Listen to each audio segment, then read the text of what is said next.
سورت البینہ۔ اعوذ باللہ من الشیطان الرجیم، بسم اللہ الرحمن الرحیم۔ لم یکن الذین کفروا من اہل الکتاب والمشرکین منفکین حتی تأتیہم البینہ۔ نہیں تھے وہ لوگ جنہوں نے کفر کیا اہل کتاب میں سے اور مشرکین روکنے والے کفر سے، یہاں تک کہ آئے ان کے پاس واضح دلیل۔ رسول من اللہ یتلو صحفا مطہرہ، یعنی ایک رسول اللہ کی طرف سے، وہ پڑھے صحیفے پاکیزہ۔ فیہا کتب قیمہ، ان صحیفوں میں احکام ہوں درست معتدل۔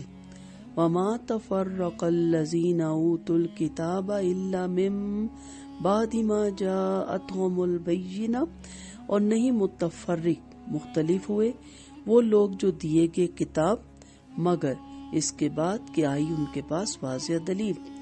وما امروا الا لیعبدوا اللہ مخلصین لہ الدین حنفاء ویقیموا الصلاۃ ویؤتوا الزکاۃ وذالک دین القیمہ۔ حالانکہ نہیں وہ حکم دیے گئے تھے مگر یہ کہ وہ عبادت کرے اللہ کی خالص کرتے ہوئے اس کے لیے بندگی یکسو ہو کر، اور وہ قائم کرے نماز اور ادا کرے زکوٰۃ، اور یہی ہے دین معتدل ملت کا۔ ان الذین کفروا من اہل الکتاب والمشرکین فی نار جہنم خالدین فیہا اولئک ھم شر البریہ۔ بے شک وہ لوگ جنہوں نے کفر کیا اہل کتاب میں سے اور مشرکین، وہ ہوں گے آتش جہنم میں، وہ ہمیشہ رہیں گے اس میں، یہی وہ لوگ ہیں بدترین تمام مخلوق سے۔ ان الذین آمنوا وعملوا الصالحات اولئک ھم خیر البریہ۔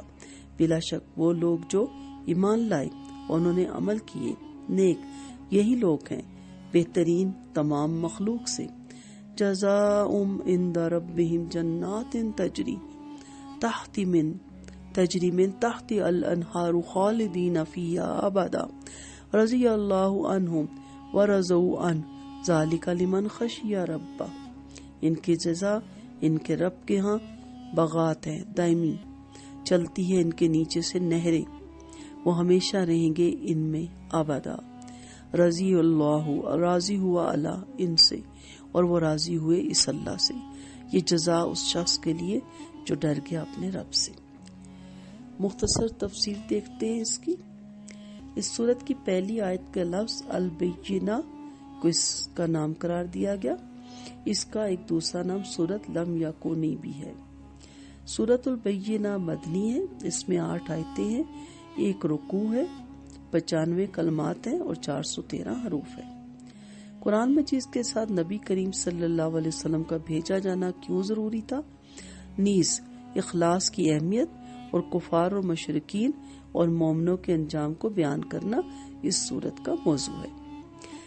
سیدنا انس بن مالک رضی اللہ عنہ بیان کرتے ہیں کہ نبی کریم صلی اللہ علیہ وسلم نے حضرت ابی بن کعب رضی اللہ عنہ سے فرمایا، یقیناً اللہ تعالیٰ نے مجھے حکم دیا کہ میں تجھ پر سورت لم یکن الذین کفروا پڑھوں۔ حضرت ابی رضی اللہ عنہ نے پوچھا، کیا اللہ نے آپ کے سامنے میرا نام لیا؟ آپ نے فرمایا ہاں۔ اس پر مارے خوشی کے حضرت ابی رضی اللہ عنہ کی آنکھوں میں آنسو آ گئے۔ صحیح بخاری کی حدیث ہے، 4959 اس کا حوالہ ہے۔ آپ صلی اللہ علیہ وسلم کی بعثت ضروری تھی۔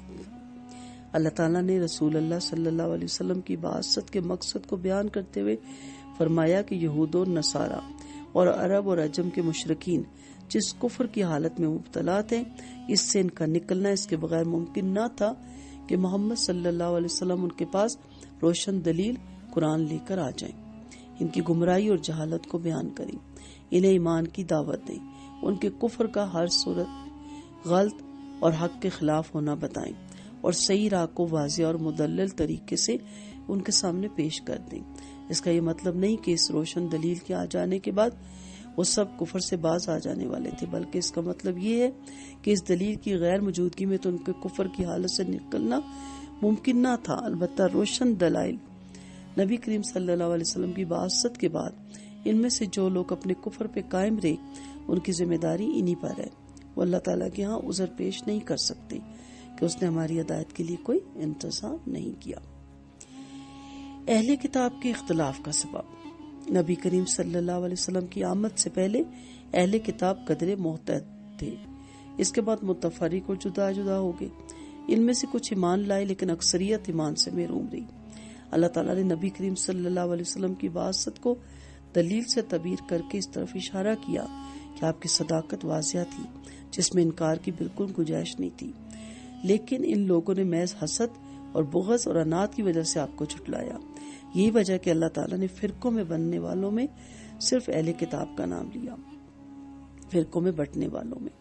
حالانکہ دوسرے لوگ بھی فرقہ بندی اور گروہ بندی کا شکار تھے، لیکن یہ بہرحال علم والے تھے اور آپ کی آمد اور صفات کا تذکرہ ان کی کتابوں میں موجود تھا۔ عقیدہ اور دین واضح ہے۔ تمام انبیاء کی تعلیم کا پہلا اور لازمی جز اللہ تعالیٰ کی توحید تھا۔ عقیدہ توحید میں کوئی پیچیدگی، پوشیدگی اور غلط فہمی نہیں ہے۔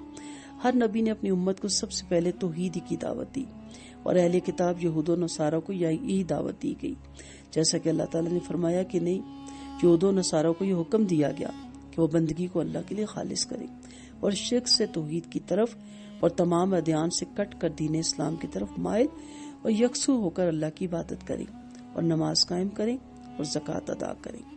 مطلب یہ کہ دل میں خالص توحید کا عقیدہ رکھیں اور اپنے اعضاء کے ذریعے سے صرف اسی کی عبادت کریں جس سے اس اندرونی عقیدہ توحید کی ترجمانی ہو۔ جس نے ان عقائد اور قواعد کو مان لیا، اس نے حق کو تسلیم کر لیا اور اپنے ایمان کو مکمل کر لیا۔ تمام لوگوں کو اسی کا حکم دیا گیا، اہل کتاب کو بھی یہی حکم دیا گیا تھا، اور یہ اسلام کا عقیدہ ہے۔ یہی ایک دین اور ایک عقیدہ ہے۔ آسمانی کتابیں یہی پیغام لائی اور رسولوں نے اسی کا حکم دیا۔ یہ ایک واضح، صاف اور کھلا دین ہے جس میں کوئی پیچیدگی اور پوشیدگی نہیں۔ اس عقیدے میں اختلاف اور فرقہ بندی کا کوئی امکان نہیں۔ اہل کتاب نے اپنی ضد اور ہٹ دھرمی کے باعث اس میں پیچیدگیاں پیدا کی، آپس میں اختلاف کیے اور فرقوں میں بٹ کر گمراہی کا شکار ہو گئے، اور اس صورت میں بہترین اور بدترین لوگوں کی نشانی بتائی گئی۔ نبی کریم صلی اللہ علیہ وسلم نے قرآن کی تعلیمات اور اس کے مفہوم سے لوگوں کو آگاہ کر دیا، اور سابقہ انبیاء کی تعلیم بھی واضح ہو چکی۔ اب دو ہی راستے ہیں اور دو طرح کے لوگ ہیں۔ جو لوگ دل کے ساتھ اللہ تعالیٰ پر ایمان لائے اور انہوں نے اپنے اعضاء کے ساتھ اس کے مطابق عمل بھی کیے تو تمام مخلوقات سے بہتر اور افضل ہوں گے، اور جن لوگوں نے کفر کیا، خواہ وہ یہودی یا نصاری ہوں یا عرب اور عجم کے مشرک ہوں، وہ قیامت کے دن جہنم کی آگ میں ڈال دیے جائیں گے اور اسی میں پڑے رہیں گے، نہ وہاں سے نکلیں گے اور نہ رہا ہوں گے۔ یہ لوگ تمام مخلوق سے بدتر اور کمتر ہیں۔ سیدنا ابو ہریرہ رضی اللہ عنہ بیان کرتے ہیں کہ آپ صلی اللہ علیہ وسلم نے فرمایا، کیا تمہیں بھی بتاؤں کہ سب سے بہتر مخلوق کون سی ہے؟ صحابہ کرام نے عرض کیا، جی اللہ کے رسول ضرور بتائیے۔ آپ صلی اللہ علیہ وسلم نے فرمایا، وہ شخص ہے جو اپنے گھوڑے کی لگام تھامے ہوئے ہے، کب جہاد کی آواز بلند ہو اور کب میں کود کر اس کی پیٹھ پر سوار ہو جاؤں اور گرجتا ہوا دشمن کی فوجوں میں جا گھسوں اور داد شجاعت دوں۔ پھر آپ نے فرمایا، کیا میں تمہیں ایک اور بہترین مخلوق کی خبر دوں؟ صحابہ کرام نے کہا، جی ضرور۔ آپ صلی اللہ علیہ وسلم نے فرمایا، وہ شخص جو اپنی بکریوں کے ریوڑ میں ہے، نہ نماز کو چھوڑتا ہے نہ زکوٰۃ سے جی چراتا ہے۔ پھر آپ نے فرمایا، کیا میں تمہیں بدترین مخلوق کی خبر دوں؟ صحابہ نے کہا، ہاں۔ آپ نے فرمایا، جس شخص سے اللہ کے نام کے ساتھ مانگا جائے اور وہ نہ دے۔ بہت سی حدیثیں آپ اس کے بارے میں مل جائیں گی، یہاں ہم مختصر تفسیر سمجھنے کی کوشش کر رہے ہیں۔ اس صورت میں خوف الہی اور اجر و ثواب کا بھی ذکر ہے۔ اللہ تعالیٰ نے فرمایا، جو لوگ ایمان لائے، انہوں نے نیک عمل کیے اور بہترین مخلوق ہونے کا اعزاز حاصل کیا، قیامت کے دن ان کو ان کے اعمال کا بدلہ لازوال جنتوں کی صورت میں ملے گا، جن میں جگہ جگہ پر صاف پانی کی نہریں بہہ رہی ہوں گی۔ ان میں وہ ہمیشہ زندگی کے ساتھ رہیں گے، نہ وہاں سے نکالے جائیں گے، نہ وہ نعمتیں ان سے جدا ہوں گی، اور نہ ان میں کمی واقع ہوگی، نہ انہیں کوئی کھٹکا ہوگا اور نہ کسی قسم کا کوئی غم ہوگا۔ پھر میں سب سے بڑھ کر نعمت اور رحمت یہ کہ اللہ تعالیٰ ان سے راضی ہو جائے گا اور وہ اللہ تعالیٰ سے راضی ہو جائیں گے۔ حضرت ابو سعید خدری رضی اللہ عنہ سے روایت ہے کہ نبی کریم صلی اللہ علیہ وسلم نے فرمایا، اللہ تعالیٰ اہل جنت کو مخاطب کر کے فرمائے گا، اے جنت والو، جنتی کہاں گئی؟ اے ہمارے رب، ہم حاضر ہیں اور اطاعت حکم کے لیے تیار ہیں اور ہر بھلائی آپ ہی کے ہاتھ میں ہے۔ اللہ کہے گا، کیا تم راضی اور خوش ہو؟ وہ کہیں گے، اے ہمارے پروردگار، ہم کیوں راضی نہ ہوں گے جبکہ آپ نے ہمیں وہ سب کچھ عطا فرمایا جو اپنی کسی مخلوق کو نہ دیا۔ اللہ تعالیٰ فرمائے گا، کیا میں تمہیں اس سے بہتر اور افضل چیز نہ دوں؟ جنتی کہیں گے، اے ہمارے پروردگار، اس سے بڑھ کر افضل اور بہتر کیا چیز ہوگی؟ اللہ تعالیٰ فرمائے گا، میں تم پر راضی ہو گیا اور اب کبھی تم سے ناراض نہیں ہوگا۔ جنتیوں کو جنت اور اللہ تعالیٰ کی رضا ان کے ایمان اور نیک اعمال کے سبب حاصل ہوگی، اور اللہ تعالیٰ کی رضامندی سب سے بڑی چیز ہے۔ اللہ ہمیں ان لوگوں میں شامل کرے۔ ارشاد باری تعالیٰ ہے، وَرِضْوَانٌ مِّنَ اللَّهِ أَكْبَرُ، اور اللہ کی رضامندی سب سے بڑی چیز ہے۔ اللہ تعالیٰ نے قرآن کی یہ جزا اور رضامندی ان لوگوں کے لیے ہے جو دنیا میں اللہ سے ڈرتے رہے اور اسی ڈر کی وجہ سے اللہ کی نافرمانی سے بچتے رہے۔ اگر کسی وقت بشری تقاضے کے تحت نافرمانی ہو گئی تو فوراً توبہ کر لی اور آئندہ کے لیے اپنی اصلاح کر لی، یہاں تک کہ اسی اطاعت اور فرمانبرداری پر ان کی موت ہوئی۔ اسے پتہ چلتا ہے کہ اللہ تعالیٰ سے ڈرنے والا نافرمانی پر اصرار اور ہمیشگی نہیں کر سکتا۔ جو ایسا کرتا ہے حقیقت میں اس کا دل اللہ کے خوف سے خالی ہے۔ تو یہاں کی حکمتیں کیا ہمیں سمجھ آئی؟ اہل کتاب کا فرض بنتا تھا کہ محمد صلی اللہ علیہ وسلم پر ایمان لے آتے، کیونکہ آپ کی صفات کا تذکرہ ان کی کتابوں میں موجود تھا اور وہ آپ کی بعثت کے منتظر بھی تھے۔ پھر اہل کتاب نے دلائل کو جان لینے کے بعد بھی محض بغض اور عناد، ضد اور ہٹ دھرمی کی بنا پر نبی کریم صلی اللہ علیہ وسلم کا انکار کیا اور فرقوں میں بٹ گئی۔ سابقہ قوم اور امت محمدیہ کی طرح اہل کتاب کو بھی یہ حکم دیا گیا کہ وہ یکسو ہو کر ایک اللہ کی بندگی کریں، نماز قائم کریں، زکوٰۃ ادا کریں، لیکن انہوں نے اس پر عمل کرنے کے بجائے اپنی خواہشات کی پیروی کی اور وہ گمراہ ہو گئے۔ پھر دین کی بنیاد ہمیشہ ایک ہی رہی۔ اخلاص کے ساتھ اللہ کی بندگی اور نماز قائم کرنے سے معاشرے میں سدھار پیدا ہوتا ہے اور اخلاقی قوت میں اضافہ ہوتا ہے، اور زکوٰۃ کی ادائیگی سے تمام معاشی الجھنیں ختم ہو جاتی ہیں، اور یہی چیزیں ایک فلاحی ریاست کی بنیاد بنتی ہیں۔ دین اسلام سیدھی اور سچی تعلیمات پر مبنی ہے۔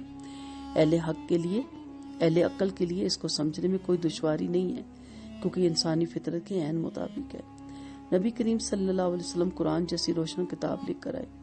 اہل کتاب میں اور آپ کے اسوہ حسنہ میں قیامت تک کے لیے ہدایت کا سامان ہے، جس سے ہر چیز واضح اور روشن ہو گئی ہے اور کسی کے پاس انکار اور بہانے کی کوئی گنجائش نہیں رہی۔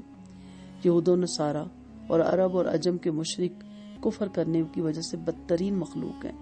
یہ لوگ ہمیشہ جہنم میں رہیں گے، نہ جہنم سے نکل سکیں گے اور نہ ان سے عذاب ہلکا کیا جائے گا۔ ایمان لا کر نیک عمال کرنے والے بہترین مخلوق ہیں۔ ان کے لیے ہمیشہ کے باغات اور اس میں چلنے والی نہریں ہیں۔ اللہ ان سے راضی ہے اور وہ اللہ سے راضی ہیں۔ یہ عظیم اجر اس لیے ہے کہ وہ اللہ تعالیٰ سے ڈرتے رہتے ہیں۔ اللہ ہمیں ان لوگوں میں شامل کرے۔ چھوٹا سا ٹیسٹ دے دیجئے، آپ صلی اللہ علیہ وسلم کی بعثت کیوں ضروری تھی؟ اہل کتاب کی گروہ بندی کا شکار ہونے کا کیا سبب تھا؟ کیا تمام انبیاء اور رسولوں کی دعوت ایک تھی؟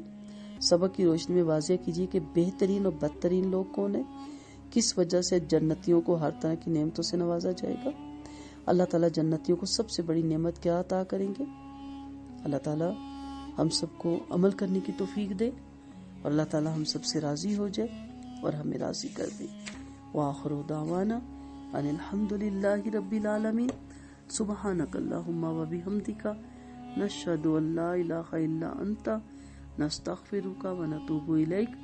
السلام علیکم ورحمۃ اللہ وبرکاتہ۔